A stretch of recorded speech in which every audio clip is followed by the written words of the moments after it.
She's stabbing people. Hey! She got a knife. You got it up!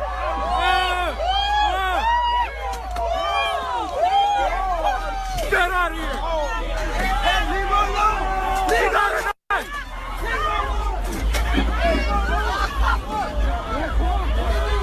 She's stabbing people.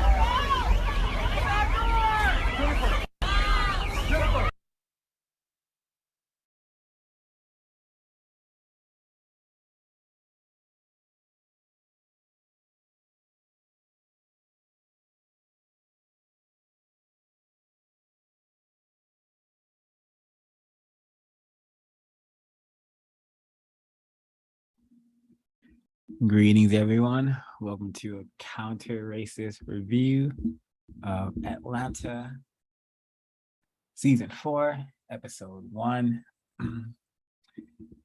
Just getting straight into it with my notes. I thought the episode was very interesting. Definitely in tandem with how the system works and what is supposed to be promoted and what is supposed to be displayed in front of people's eyeballs on these screens on television, and just a whole bunch of nonsense, well put together nonsense that it will surely get a lot of praise. But what I got from this episode was just the system being displayed with how they are all, we are taught that we have these things known as dead-end jobs or poor relationships, and we have these concepts known as exes, baby mamas and baby daddies. All this tackiness is a result of being subjected to the system of racism, white supremacy. And we see these cycles, this reality. We definitely see that being evident here in this episode when they're in I guess some part of so-called Atlanta, and they're running into their exes, and the non-white male is still working at the phone store. He's been working there for 10 years. That's supposed to be a so-called dead-end job, but as far as I'm concerned, and we're all working a dead-end job until we solve this race problem. But it's just the kind of system that we are in. It definitely has created that whole concept, and it's very, very, I just call it the pitiful cycle of existence that we are in. The very entertaining part for me, at least, was the rapper Blue Blood, who is played by Earl Sweatshirt, fellow victim of racism. But that whole part, I don't know if that is like a nod to the Queen dying, a little cheeky joke or something, because it is known that the royal family have been referred to as the Blue Bloods. That is a nickname, one of their monikers, so to say. So that was very interesting. I know we had last season, we had Kevin's victim of racism, Kevin Samuels. He died, and they had an episode about that. So it's just very interesting if that's a pattern I'm seeing, or maybe I'm in error. But it's supposed to be MF Doom. Oh, okay, supposed to be because his wife posted about his death months later, and people say that Earl Sweatshirt tries to steal MF Doom's style. Oh, it's interesting. Very it's just fascinating. I'm not even going to. Yeah, but I thought that was a very interesting part of the episode. The very beginning is very tacky, terroristic even, because we see a bunch of non-white people behaving incorrectly out of context. We see the very chaotic scene of looting, and people just looting, and just something that has often been promoted and what we know to be what we know as the news. But that should be understood as just non-white people reacting to the very pitiful condition that we are in. And that's one of the many ways we've been trained by racist men and racist women to respond and to react in the system. You know, if the most powerful people on the planet, racist men and racist women, if they really didn't want anyone to loot, then they very much could do that. But they don't mind losing a couple of buildings every now and then if the business of white supremacy, the system of white supremacy, racism is able to continue. So I thought that I should give that some context. You know, the episode definitely didn't attempt to give it any context. You know, I'm pretty. This is probably taking place during, well, it's supposed to be taking place during the George Floyd protest. I would imagine because this incident that they're making, I don't know, maybe they're making a joke of with the clip I played in the beginning with the suspected racist stabbing people. They made a joke. So that took place during the George Floyd protest, I suspect. I could be in error. So they're making a joke of that. So very, very interesting, very tacky as well. What else do I have a number of things, but I'll pause and see if other folks would like to comment.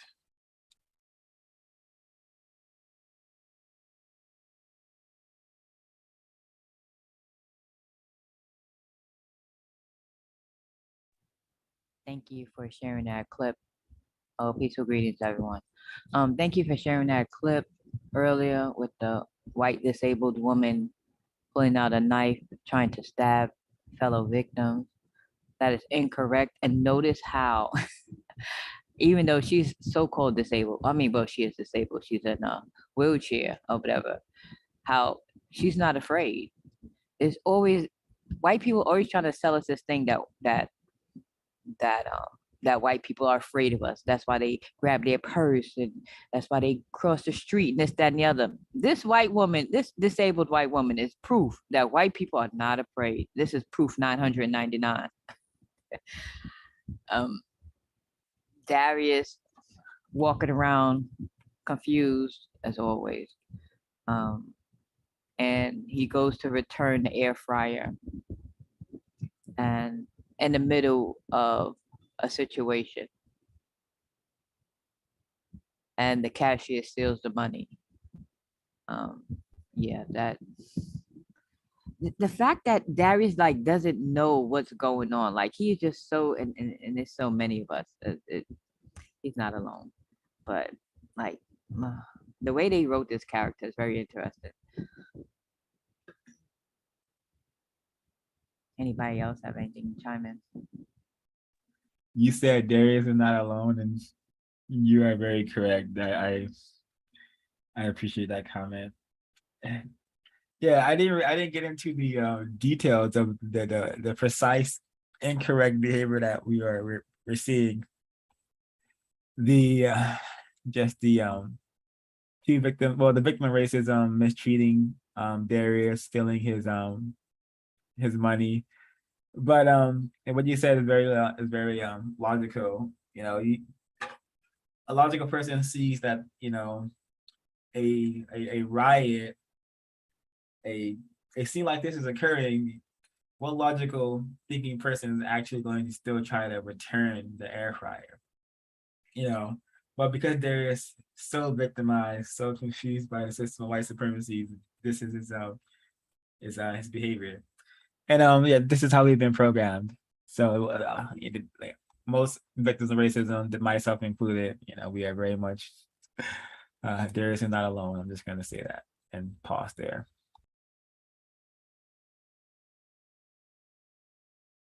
Oh, and also the clip, you mentioned a number of logical things about the clip, but although that lady is so-called disabled, suspected race soldier who was stabbing people, although she's in a wheelchair, still took a number of non-white people to you know, to counter her, if we can even call it that. So yeah, very powerful. No matter any perceived disabilities, that's white power, not white privilege, but awesome white power.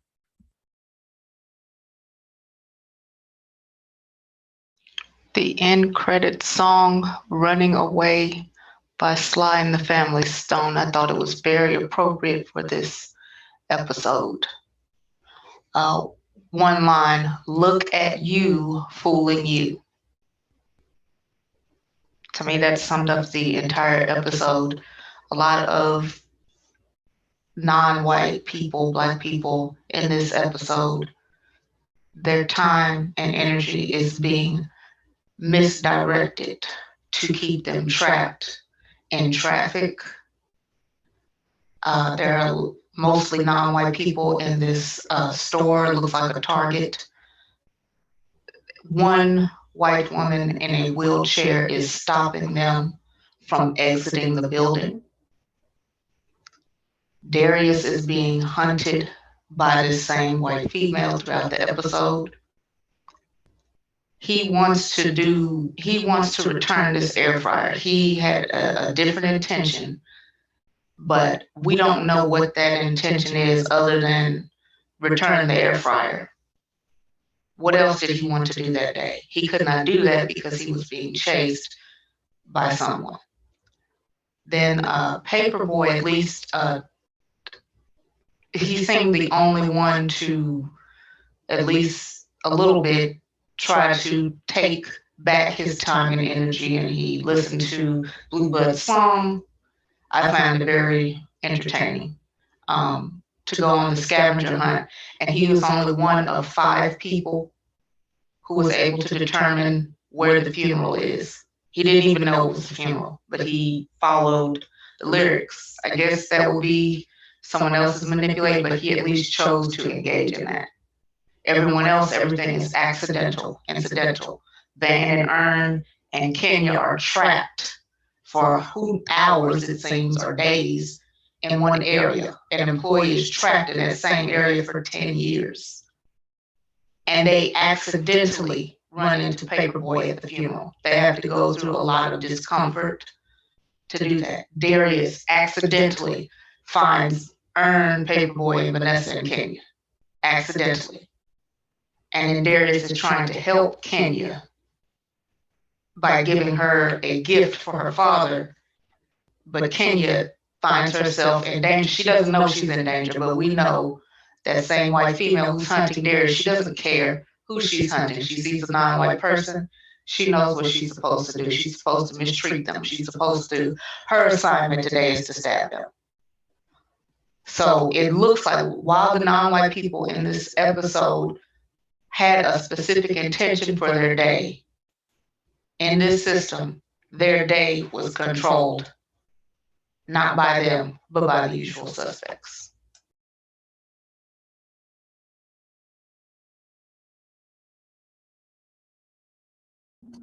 Well said, Miss Constructive Action.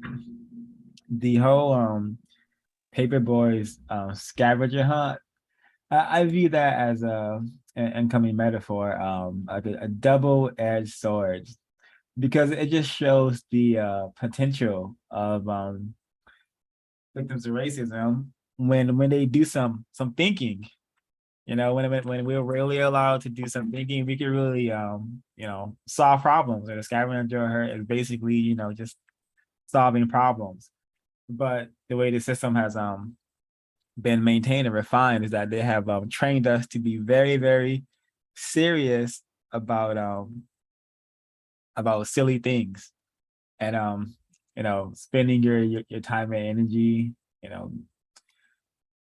doing what Paperboy did. I don't know if he got constructive results from that. Maybe he did. Being able to did he being able to go to a funeral of a artist that he appreciated, and probably for him that probably is constructive results. And I also appreciate Paperboy's character because he's somewhat serious. Although he's been highly victimized and programmed to be Paperboy, to be still, much in the area of showing off, and promoting, ghetto glorification to maintain his existence, he's still somewhat serious, and definitely I don't think he would have allowed himself to be mistreated by the white lady like Darius did. But what also the show displays is non-white people just lack of communication with one another. Darius could have definitely, asked Paperboy for some help, or like, said something to Kenya, wait, to everyone about, their day, or like how they've been terrorized. But the system has taught us not to really talk about our mistreatment. It teaches us to deal with it to in a number of ways, many of them incorrect. But if they would have communicated with each other, they probably would have been able to solve some problems. In the beginning, I called the show nonsensical because of what you said. He said they accidentally find each other. It's just just for me that's just nonsensical. It doesn't really have to make sense because this show is not, it's not serious. It's just um victims of racism, non-white people have been allowed to arrange this material, and it's very much evident that it's not interested in promoting a system of justice guaranteeing no one is being mistreated, and then people who need help receive constructive help. It seems very much just interested in presenting Black people, like what did Ernst say when he was in the parking lot? He said he was lost and going in circles. Yeah, they just want that image promoted, just non-white people totally confused, lost, reacting to the system poorly, not being able to counter and not, working together to solve their problems. Yeah, and also just everyone that Paperboy, well, I'm not gonna say everyone, but at least the Black male who worked at the zoo pie spot, you know, they always have to have like that, rude Black male for some reason. So thank you for that constructive action, because well said about this. Well evident and an excellent display of how this system steals our time, and that's how white supremacy is practiced. White people, they know one of their main ways that they practice racism against us on like a face-to-face manner is by stealing our time, talking nonsense to us, asking us worthless questions, um, blocking our access to things like what happened to Darius. So excellent notes, Miss Constructive Action.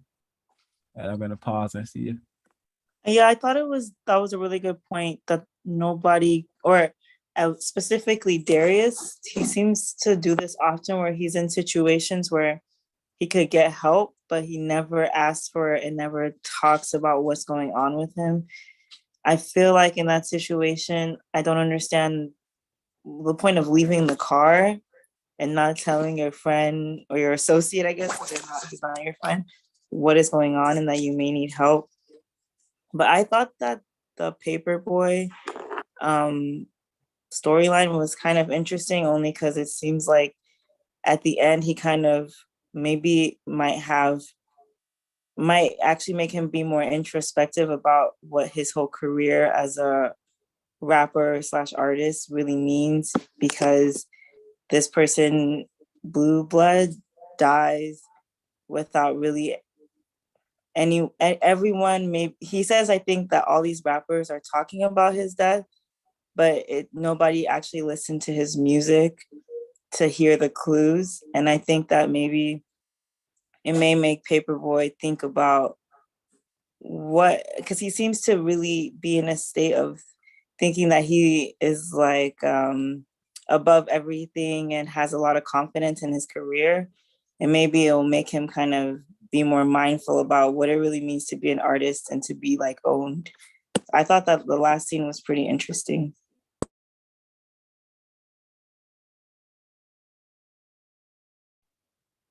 It seemed like Paperboy, like he's been struggling with success, so-called success, and um, like what to do with his life and what direction to go. And I saw the traffic jam that he was in. Like a reflection of his life. And when he turned off abruptly because someone was trying to record him, like as if they were friends, aka showing off, bragging about being friends with Paperboy when they don't know him, they're standing, so many feet away from him, and he just turned off like that. I thought that I think that something's going to happen in the next couple of episodes that will show, because there's a trailer where you see him on a tractor.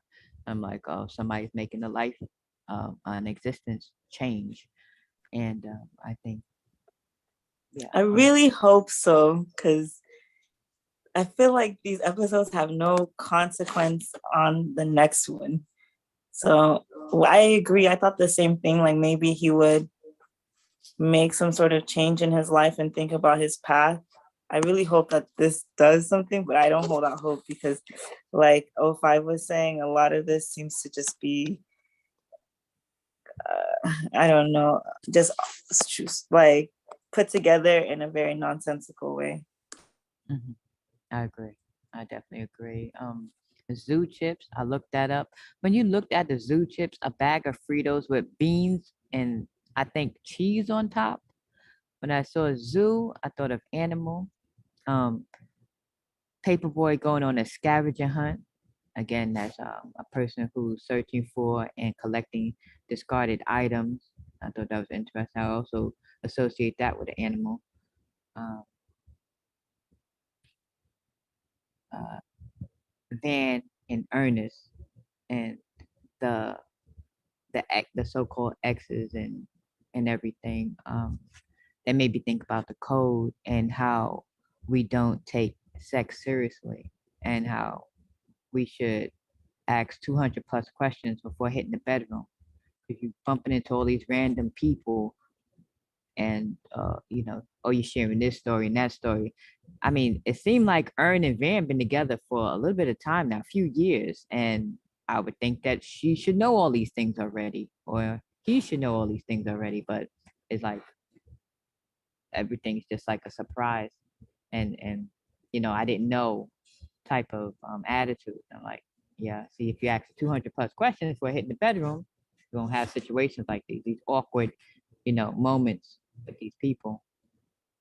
Um, it was an interesting thing that Kenya said when they were lost inside of the parking lot, Atlantic Station Mall. He was one of them. I don't know if it was Kenya or Van or Ernest. They asked her like, "Oh, what movie? What was the last movie you saw? While you were down here, like before you came down here?" She was like, "Now you see me, part 2." And it could have been, yes, that's the title of a movie, but it could have also been a statement. Because remember, they bumped into each other the second time, and she's like, "Oh, hi," and he's like, like they already said their greetings. So I don't know. I think it could have been taken as a statement, not necessarily the movie, because there is a movie called "Now You See Me" Part 2. White woman in wheelchair following Darius.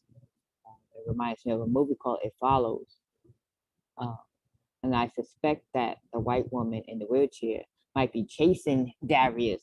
Yes, to stick him, but I might be reaching here, but it could also be like a sexual thing. Like she's attracted. I don't even want to use the term attracted, but stick him, stab him. I don't know. I think there's something there. I'm not able to quite form my words around that. But that the first thing came to mind was a movie called It Follows, about a ghost that follows you until you have sex with another person, and then it'll go follow that person. But you have to do this in a certain amount of time, in a couple of, like I think 5 or 7 days, something like that, or the ghost kills you. So that's why it made me think of the white woman in a wheelchair. And I'll mute for now for somebody else to chime in.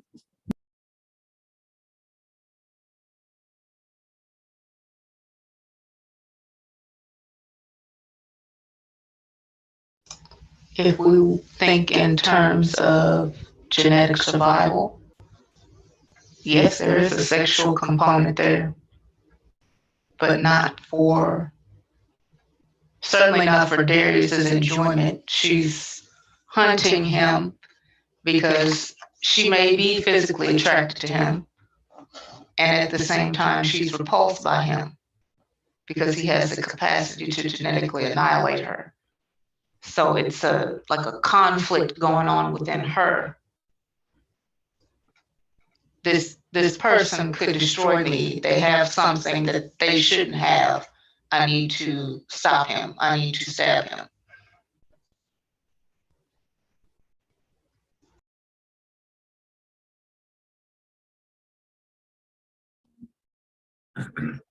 That may be the exact mentality that the actual white lady that we saw in the beginning of the broadcast that this lady is based off of. I think that may have been her thinking. Exactly. Surrounded by non-white people, and that thought, that impulse, that instinct of genetic survival kicked in, and she just got the poking. Yep, that very, very. Oh yeah, and if she's chasing after Darius, you know, finding him no matter where he goes, it is very logical to say that she's attracted to him, logically speaking. Something else that just came to mind with what you just said and looking at the scene, how white people are always watching us. Notice she's watching them too. She's, I mean, she's going far and beyond in this little wheelchair to try to find him. Yeah, white people are always watching us. I took that away from this. I'm going back a little bit to when Van and Ern were bumping into their so-called exes in Atlanta, and made me think about Lottie. And would you consider her a throwaway child? Because remember when Van left and went to UK? I know this is a previous season, but she didn't have Lottie with her. Ern, he's working as Paperboy's manager, and he's constantly on the road, moving around. So he's not there. So who's really raising Lottie? It sounds like it's Van's mother, the grandmother, attempted grandmother. But I mean, but her parents are not, her so-called parents are not, attempted parents are not raising her. And with all this, all that's going around or whatever, it just shows me that we haven't seen Lottie in a while, like a long time. And just make me think that she's a throwaway child. What are your thoughts on that? What are you calling her? Almost a throwaway child, because her parents are not in her existence. You know, grandma is raising her, and I mean, she's mentioned in this, but we haven't seen Lottie in a long time. Oh yeah, I would say yeah, I would say most of the characters on most of the non-white characters on this show would be classified as throwing away children. But Lottie specifically, yes, because I don't know if we haven't seen her being taught how to be a constructive individual or counter the system yet, or promote justice or truth or any of that. We have seen Ern be not allowed to go to the house that she stays at in the earlier season. We've seen Ern be mistreated by the so-called grandparents. So definitely throwing away children. I think that is applicable. Yes. The scavenger hunt, the so-called scavenger hunt that Paperboy is going on, that is something that I would have expected from Darius. And remember, Darius wanted to go on a scavenger hunt when they was in the UK. So that's really interesting that Paperboy is doing that alone right now, with the death of Blue Blood, somebody, I guess, who inspired him to become a rapper.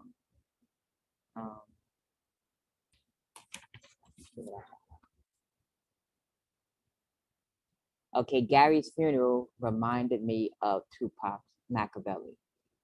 Machiavelli is an anagram for I am alive. And yeah, that's what that made me think about. I wonder how young he was. Yeah, I wonder how young.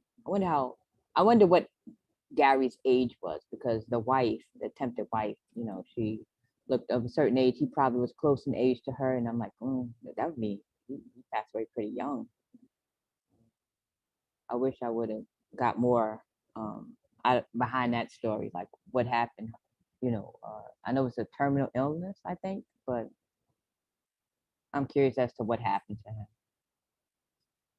Darius passes the air fryer to Kenya, and now now the white woman in the wheelchair is following Kenya. At least that's the noise that we heard. Like, you know, you heard that wheelchair come, and that's reminds me of It Follows. I looked up Zupai, that means ugly. Or that was an ugly, and plus it was an ugly thing of food. The Fritos with beans put on top. I think Van ended up at the funeral. Oh, I think Van ended up at the funeral with Kenya was something maybe like with, I think it was telling to maybe Van and Ern's relationship. Maybe they might break up. Maybe, I don't know, maybe somebody might die or pass away or whatever. Maybe Ern might move on. I don't know. I think there's something in that. And I think them going into the tunnel, I think that was a signal, or that was an example of their relationship. Like, just lost and confused, because I don't even understand their relationship. I'm completely confused. I don't know if they're together, they're not together. I am lost when it comes to them two. Me too. I'm like, it's very annoying. Like, what the continuity of this show is just very like, yeah, it's not serious at all, because I'm also confused what kind of arrangement this is. But I just see it as it's a pitiful one, because Van says, you're gonna leave me here like your exes, and he says, no, I would never let that happen to you. I'm like, what is this? This is some really confused language right here, because they're both, you know, equal victims of racism and white supremacy. Earl doesn't have the power to make her anything. You know, she's already a victim of racism, and vice versa. But they should be just attempting to, you know, work together to the best of their abilities, especially for their offspring. But they're interested in being whatever so-called exes and all this, what some would call low frequency thinking. But it's really tragic and pitiful. But Nicole said we are worthy of great pity, because this is the kind of thinking that we have been taught by a racist man and racist woman. This childlike thinking, for sure. This high school like mentality, being like adults still thinking about, oh, you're making me an ex, you're gonna leave me. What? It's just pathetic, to me at least. You know, I may just be some sort of Scrooge, but it's very lame to me. I'm gonna be. Oh wow, I almost don't want to follow that, what I'm about to say now.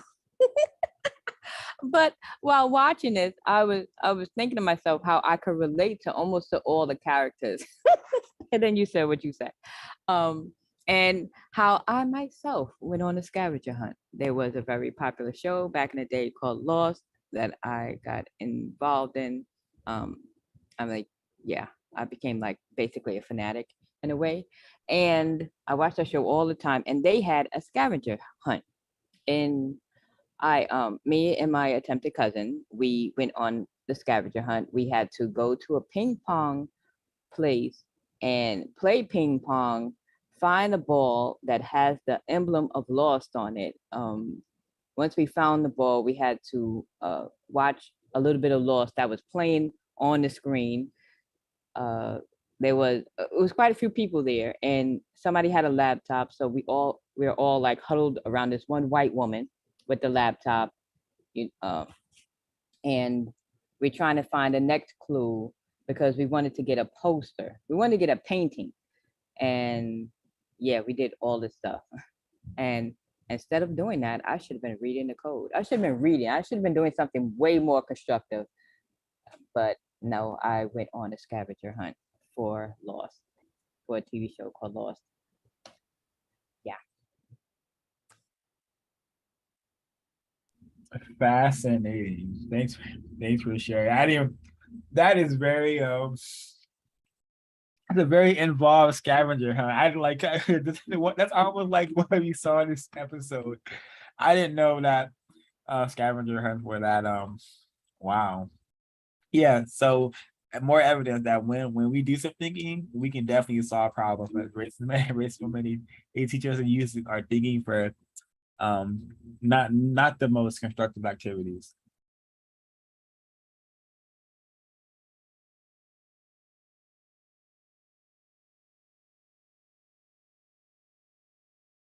Are there any more notes folks would like to share where we conclude?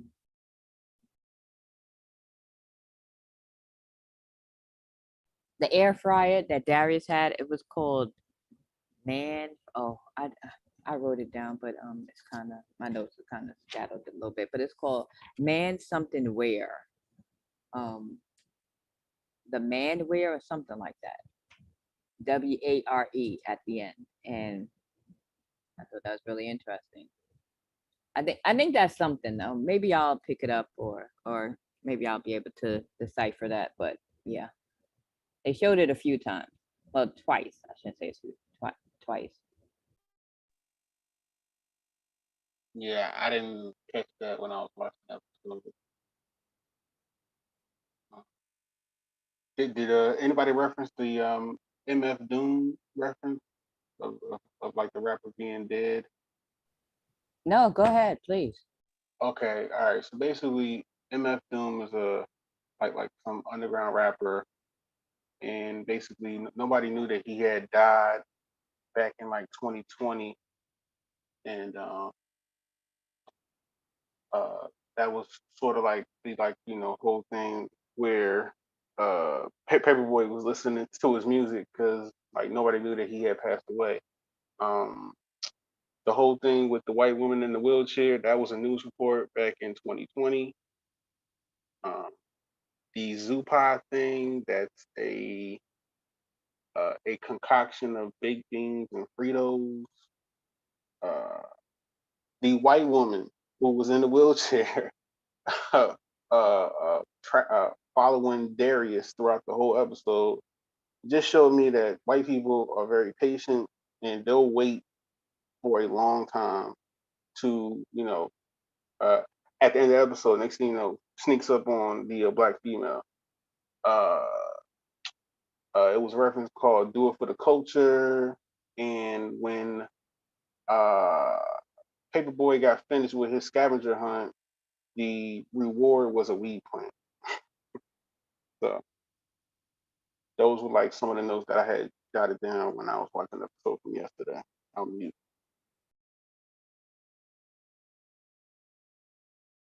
Oh, another thing, real quick. When they were all in the ATL station, in the mall station down below, Deborah Cox was playing Nobody's Supposed to Be Here. That was interesting. Yep. I don't know if anybody's heard that song, but Yeah, and a matter of fact, it's funny because they played it twice. It was like right when Ern and Vanessa were downtown, and then they played it again when they got out of the I believe it was the cell phone store. So yeah.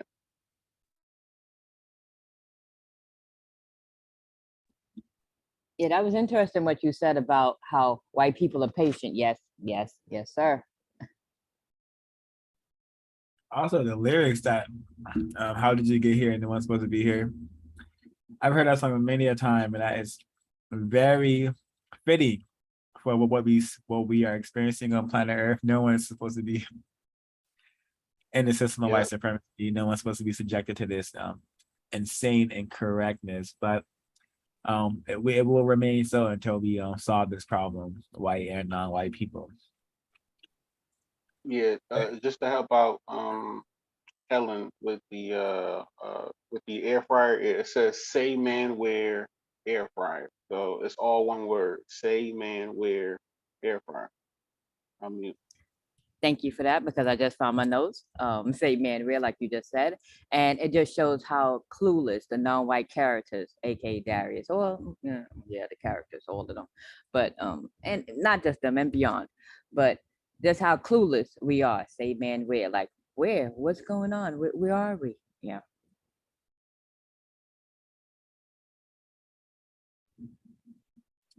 Yeah, and the movie reference, Now You See Me, that was very interesting. Now You See Me is a movie about suspected racists using just master level deception to deceive masses upon masses of people for fun, for glory.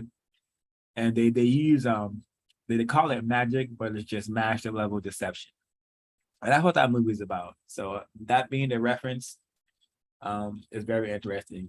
You know, the way the system is structured, yeah, it would look like magic. The way the racists have taken over our minds and they have literally convinced us to do all these insane things we can be found doing across the planet. It would appear to be they have us under some sort of magic, but it's just master level deception.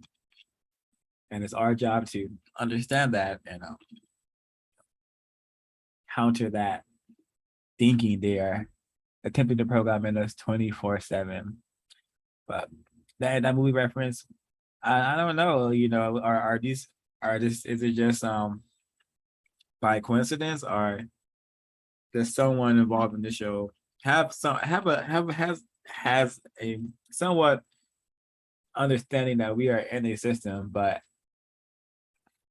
they have to sneak it in this manner, or are we able to decode it in this manner because we understand that we are in a system?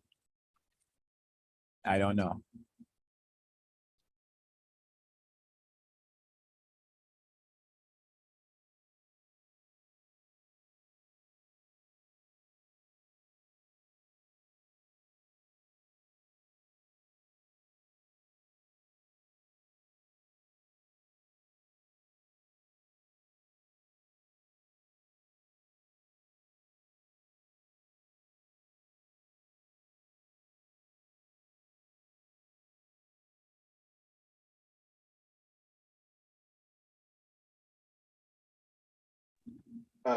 Just to like add, because I'm guessing we're going to go into the second episode. I don't know, but I just felt me watching this. It was an episode about nothing. Like, I mean, it was just a whole episode about completely nothing at the end of it because I got really no solution out of the episode. So that was my whole thought after watching the episode. I was like, what did I gain from watching this episode? And so far, I gained nothing. Felt like Seinfeld watching this episode.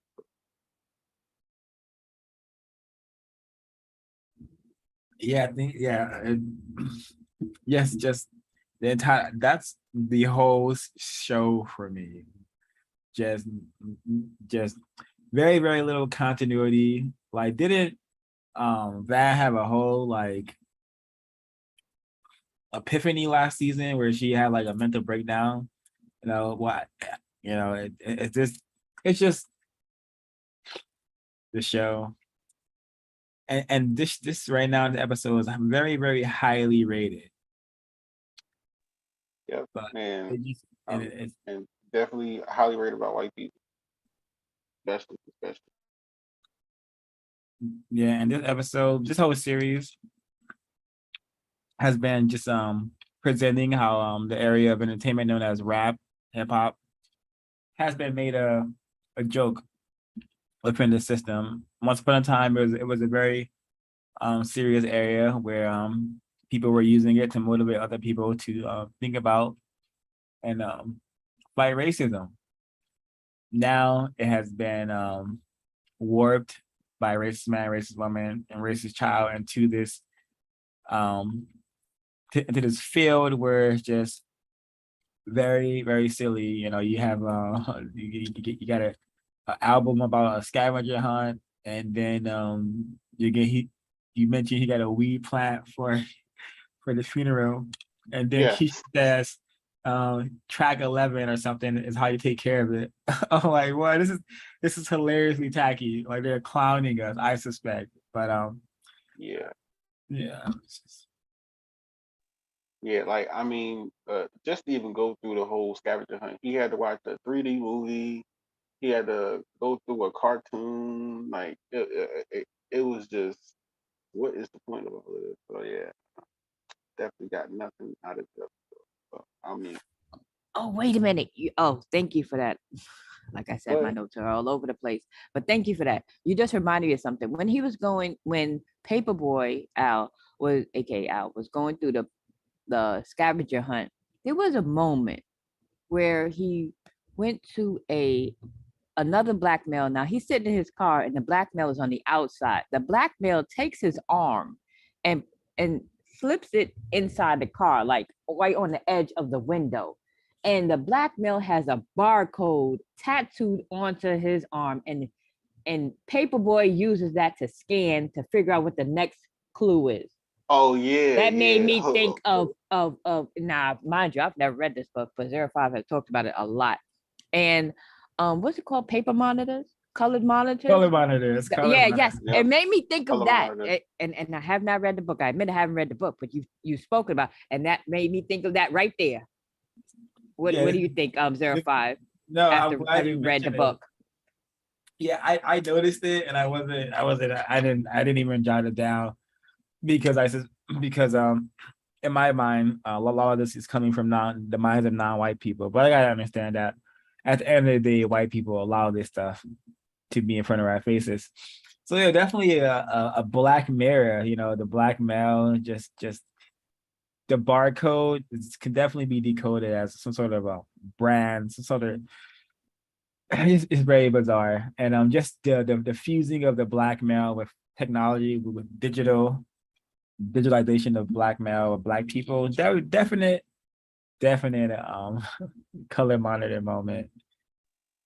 Yeah, because like I have the actual scene where he actually shows the actual barcode, but then if you look toward the left, he has a rewind button, a play button, a fast forward button, a shuffle button, a USB port. Like, it's all tatted on his arm. It's at yeah, boom, right there. It's at, just to like see it clearer, it's at 1738. Let me see if I can get that.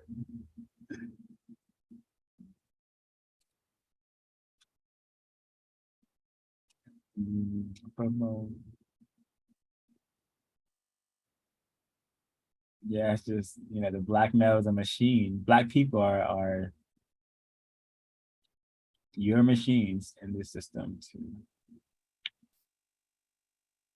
said 1738. Mm-hmm.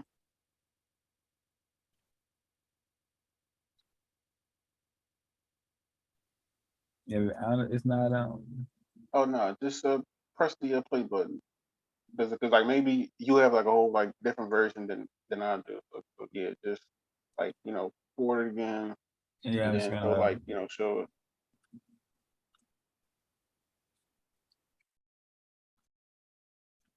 use that's too fast, I guess.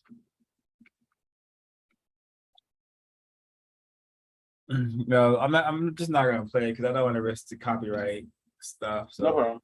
No problem. you say he has a play button?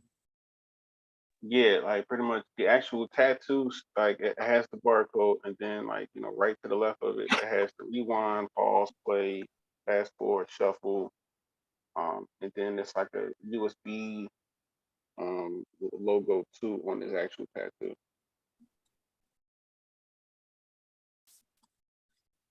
Very, very, very interesting. Yeah, this show, yeah, and I know Blue Blood is supposed to be referencing MF Doom with that name, and with the whole Queen passing. Yes. I'm still thinking that's just a little nod to what happened with the royal family. Yeah, I also wrote that down too, because and then also the person who was voicing this dead artist was Earl Sweatshirt. So, but yeah, I definitely like wrote that down, the whole Blue Blood thing. So, yeah. Yeah, and the scavenger hunt, we mentioned it, was very entertaining. The rap from Earl Sweatshirt, it was very entertaining. I'm not even gonna I lie, was but like, I But was like, this is ridiculous. But go ahead.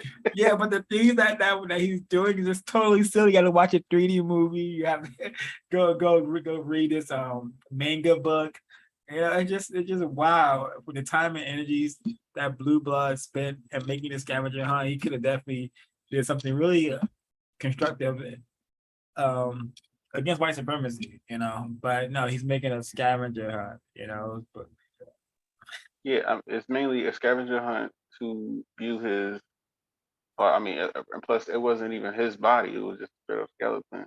But then, like I said, at the end, she told him that you could get a weed plant as a reward. I was like, yeah, this episode is about nothing. Then I was like, let me just like fast forward this and then get to episode 2. And like even the whole crazy part where Ern and Vanessa are stuck in that um uh a mall basically, and they don't know like the actual exit, and then their the actual exit is this uh makeshift funeral home for this dead rapper. So like I said, it was just a weird episode to watch, and I was like, I'm not getting nothing from this. So that's why I was like, let me just go to the next episode because it was just silly, man. It was just too silly, too silly.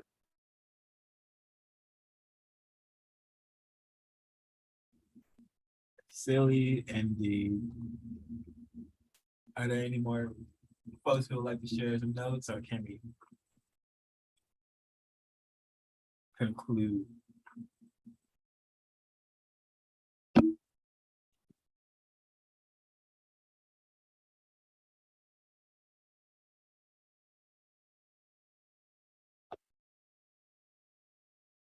Okay, it is September 18th, 2022. We're gonna wrap it up here, and we will be back shortly with the counter racist review of Atlanta season 4, episode 2. I believe it's called The Homeliest Little Horse. I think that's what it's called. Yes. Okay, and this was counter racist review of episode 1 of season 4, and this is called The Most Atlanta. So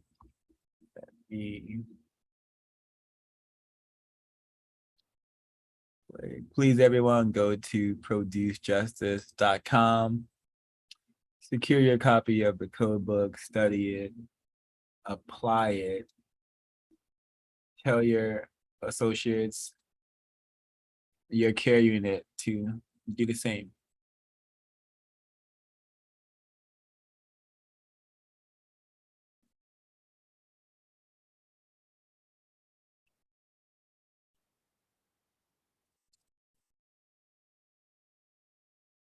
Oopsie.